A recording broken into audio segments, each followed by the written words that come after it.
ज्या ठिकाणी बालपण गेलं त्या ठिकाणी आज मी फिरायला आलोय पब्लिक स्कूलला, कुशेगावला. तर इथं या झाडाखाली मी अभ्यास केलेला आणि डॉक्टर बनलेला. या झाडाखाली अभ्यास करून हे झाड माझ्या आठवणीत राहण्यासारखं आहे. आणि ही पब्लिक स्कूल पुढं हवा महसूस हवा स्वागत करते विद्यार्थी आलेला आहे. कसं वाटतंय तुम्हाला? एक नंबर बचपन की यादों में. बचपनची यादे हे महसूस करायचे. तर ही मस्तपैकी आनंद घेत आहेत.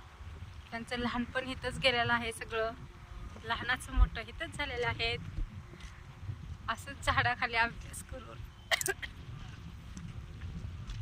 तर त्यांना छान वाटतं ह्या ठिकाणी येऊन. तुम्ही बघू शकता रे.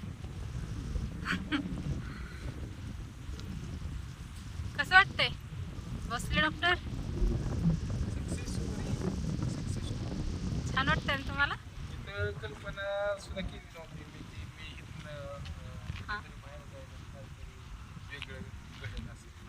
या मैदानावर फुटबॉल खेळलोय, लय खेळलोय या मैदानावर.